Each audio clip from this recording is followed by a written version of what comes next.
2026 সালের নতুন বছরে ষষ্ঠ শ্রেণীর ছাত্রছাত্রী বন্ধুরা, আশা করি তোমরা সবাই ভালো আছো।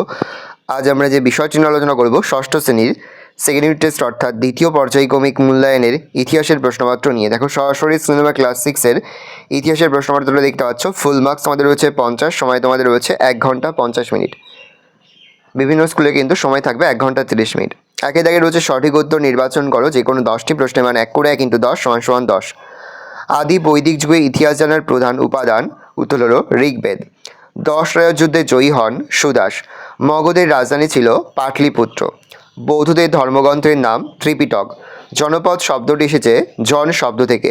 প্রাচীন ভারতের 16টি মহাজনপদের মধ্যে শ্রেষ্ঠ হল মগধ। মৌর্য বংশের শ্রেষ্ঠ সম্রাট কে ছিলেন? অশোক। সিইউকি গ্রন্থটি লেখেন সুয়ানজাং। মেগালিথ বলা হয় ড্যাশকে, পাথরের সমাধিকে। বিদ শব্দের মানে হচ্ছে জ্ঞান। পার্শ্বনাথ ছিলেন জৈন তীর্থঙ্কর। এলাহাবাদ প্রশস্তি রচনা করেন হরি সেন। 2 দাগে একটি বাক্যে উত্তর দাও। যে কোনো 10টি প্রশ্নের মান 1 করে 1 × 10 = 10। সংস্কৃত ভাষা কোন ভাষা পরিবারের অন্তর্ভুক্ত? সংস্কৃত ভাষা ইন্দো ইউরোপীয় ভাষা পরিবারের অন্তর্ভুক্ত। বেদকে কেন শ্রুতি বলা হয়? বেদ শুনে শুনে মনে রাখা হতো বলে বেদকে শ্রুতি বলা হয়। জৈন ধর্মের প্রধান প্রচারকদের কি বলা হতো? জৈন ধর্মের প্রধান প্রচারকদের তীর্থঙ্কর বলা হয়। গৌতম বুদ্ধ কত বছর ধরে ধর্মপ্রচার করেছিলেন? গৌতম বুদ্ধ প্রায় 45 বছর ধরে ধর্মপ্রচার করেছিলেন। দক্ষিণ ভারতের একমাত্র মহাজনপদটির নাম কি? অসমক। মৌর্য সাম্রাজ্যকে প্রতিষ্ঠা করেন চন্দ্রগুপ্ত মৌর্য। অর্থশাস্ত্র বইটির লেখককে কৌটিল্য। নন্দ বংশের শেষ রাজা কে ছিলেন? ধননন্দ। আদি বৈদিক যুগে সমাজের ধন সম্পদের মাপকাঠি কী ছিল? গরু। মহাজনপদগুলি কবে গড়ে উঠেছিল? খ্রিস্টপূর্ব 6ষ্ঠ শতকে। জৈন ধর্মের প্রধান প্রচারককে কী বলা হতো? তীর্থঙ্কর। গৌতম বুদ্ধ প্রচারিত ধর্মের নাম কি? বৌদ্ধ ধর্ম। ইন্ডিকা বইটি কে লেখেন? মেগাস্থেনিস। 3 দাগে নিচের প্রশ্নগুলির 2 থেকে 3টি বাক্যে উত্তর দাও। যে কোনো 2টি প্রশ্নের মান 2 করে 2 × 4 = 8। প্রাচীনকালে রাজারা কী কী যজ্ঞ করতেন? প্রাচীনকালে রাজারা অশ্বমেধ যজ্ঞ, বাজপেয় যজ্ঞ, রাজসূয় যজ্ঞ করতেন। সভা সমিতি কি? পরবর্তী বৈদিক যুগের সমাজের বয়স্ক ও অভিজ্ঞ ব্যক্তিদের নিয়ে গঠিত পরামর্শ পরিষদ ছিল সভা, আর সাধারণ মানুষদের নিয়ে তৈরি হতো সমিতি।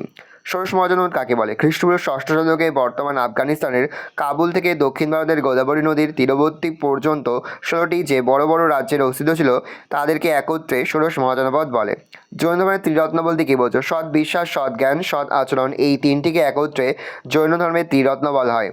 সাম্রাজ্য কি? সহজ করে বললে সাম্রাজ্য একটা বিরাট অঞ্চলকে বোঝায়। ধরা যাক একটা রাজ্যে কয়েক হাজার জনগণ থাকে, তাহলে একটা সাম্রাজ্যে কয়েক লক্ষ জনগণ থাকবে। অনেকগুলো রাজ্য জুড়ে একটা বড় শাসন এলাকা হয়, সেই বড় শাসন এলাকাটাই সাম্রাজ্য।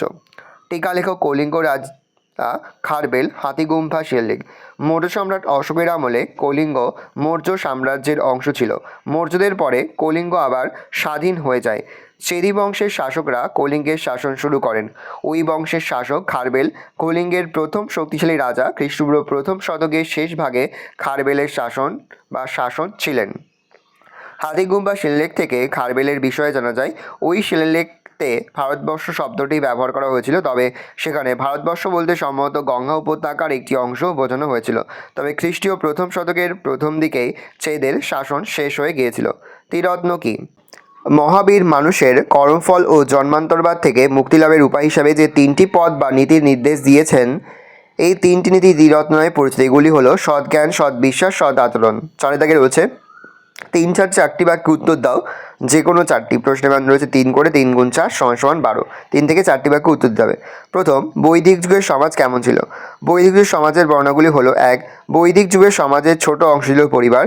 একই পরিবারের লোকেরা একসঙ্গে বসবাস করত। পরিবারের পিতা ছিলেন পরিবারের প্রধান, তাই বৈদিক সমাজে পিতৃতান্ত্রিক সমাজ বলা হতো। ঋগ্বৈদিক যুগের সমাজে নারীর স্থান ছিল সম্মানের, কিন্তু পরবর্তী বৈদিক যুগে নারীর স্থান কিছুটা ক্ষুণ্ণ হয়েছিল। টিকা লেখো বৈদিক সাহিত্য। আদি ও পরবর্তী বৈদিক যুগে সৃষ্ট বেদ অনুসারী রচনাগুলিকে একসাথে বৈদিক সাহিত্য বলে। ঋক, সাম, যজু, অথর্ব যেমন 4টি বেদ, তেমনি প্রত্যেক বেদের 4টি ভাগ: সংহিতা, ব্রাহ্মণ, আরণ্যক, উপনিষদ। 4টি উচ্চারণ ও অর্থ বোঝানোর জন্য বেদাঙ্গ, সূত্র সাহিত্য, স্বরদর্শন সৃষ্টি হয়। এই সমস্ত রচনাগুলিকে একত্রে বৈদিক সাহিত্য বলে। দিগম্বর শ্বেতাম্বর কারা, অথবা দিগম্বর ও শ্বেতাম্বর সম্পর্কে কী জানো? জৈনদের 2টি সম্প্রদায় হলো দিগম্বর ও শ্বেতাম্বর। ভদ্রবাবুর নেতৃত্বে দাক্ষিণাত্যের জৈনরা মহাবীরের অনুশাসন কঠোরভাবে মেনে চলতেন।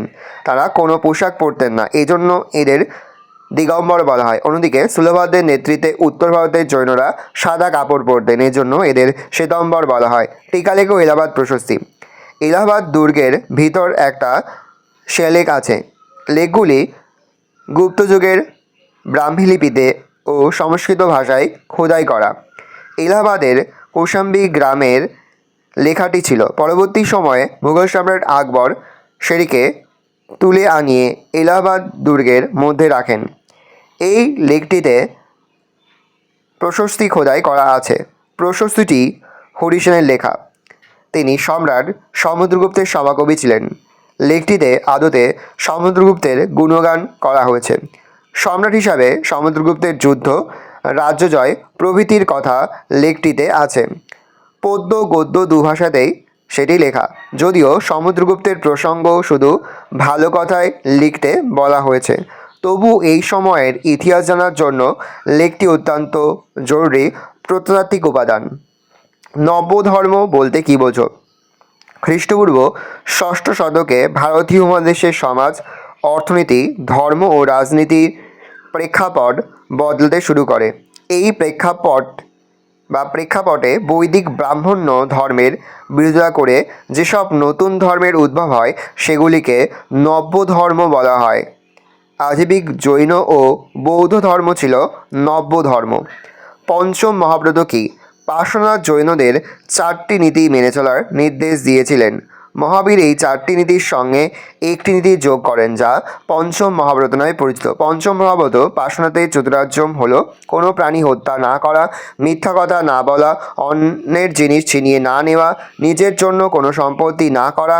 এই 4টি নীতির একসঙ্গে মহাবীর ব্রহ্মচর্য যোগ করেন। এই 5টি নীতি পঞ্চম মহাব্রত নামে পরিচিত। নেক্সট, মৌর্য সম্রাটরা গুপ্তচর কেন নিয়োগ করতেন? মৌর্য শাসন ব্যবস্থার অন্যতম বৈশিষ্ট্য ছিল গুপ্তচর ব্যবস্থা। 1. খবর সংগ্রহ। মৌর্য সম্রাটরা প্রথম সাম্রাজ্যের খোঁজখবর আনতে গুপ্তচরদের কাজে লাগান। 2. নজরদারি। বিদেশি অচেনা সন্দেহজনক লোক সবার উপরেই গুপ্তচরদের নজর থাকত। রাজকর্মচারী এমনকি রাজপুত্রদেরও গুপ্তচরদের নজরের বাইরে যেতে পারত না।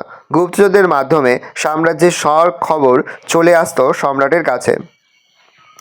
5-এর দাগে নিচে যে কোনো দুটি প্রশ্ন দেওয়া প্রশ্নের মান রয়েছে 5 করে। 5 গুণ 2 = 10। প্রথম প্রশ্ন, ভেরি ইম্পর্টেন্ট, টিকা লেখো চতুরাষ্ট্রম প্রথা।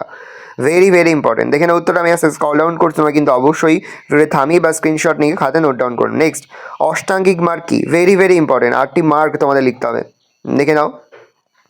তারপরে টিকা লেখো অশোকের ধম্ম, দেখে নাও।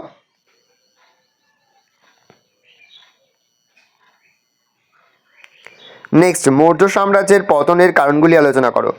পয়েন্ট করে মৌর্য সাম্রাজ্যের পতনের কারণ: 1. বিশাল সাম্রাজ্য। 2. প্রশাসনিক দুর্বলতা। 3. ব্রাহ্মণদের ভূমিকা। 4. অর্থনৈতিক কারণ। 5. দুর্বল উত্তরাধিকারী। নেক্সট, বৈদিক যুগের শিক্ষা ব্যবস্থার পরিচয় দাও। আজ বৈদিক যুগের শিক্ষা ব্যবস্থার পরিচয় দাও। প্রথম পয়েন্ট করে ভূমিকা, তারপরে 1 দিয়ে আশ্রমিক, 2 দিয়ে পয়েন্ট পড়বে বিষয়। ভালো করে দেখে নাও। এই রয়েছে টোটাল তোমাদের ফার্স্ট ইউনিট টেস্ট, অর্থাৎ 1 দিয়ে পয়েন্ট করবে ভূমিকা, তারপরে মেন পয়েন্ট করবে, প্রথম পয়েন্ট করবে ভূমিকা, তারপরে 1 দিয়ে পয়েন্ট করবে আশ্রমিক, 2 দিয়ে পয়েন্ট করবে বিষয়।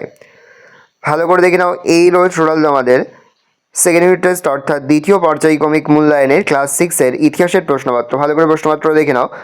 আশা করি ভিডিওটা ভালো লেগেছে। ভিডিওটা ভালো লাগলে ভিডিওকে লাইক করে দেবেন। আমার নতুন হওয়া তাহলে সাবস্ক্রাইব প্রেস করে পাশে বেল আইকন প্রেস করার জন্য নতুন কোনো ভিডিও আপলোড করি সবার ফার্স্ট নোটিফিকেশন পেয়ে যাও। আর এই ভিডিওটি তোমার বন্ধু বান্ধবী আত্মীয় সবার মধ্যে কিন্তু অনেক শেয়ার করে দেওয়ার বছর ক্লাস 6-এ পড়ছে। আমরা কিন্তু ইতিমধ্যেই ক্লাস 6-এর প্রতিটি বিষয়ে সিলেবাস, প্রশ্ন এবং নমুনা প্রশ্নপত্র কিন্তু আপলোড করে দেবো। এখনও পর্যন্ত সেই ভিডিওগুলো না দেখে থাকো, ভিডিওগুলো কিন্তু তাড়াতাড়ি দেখে নাও।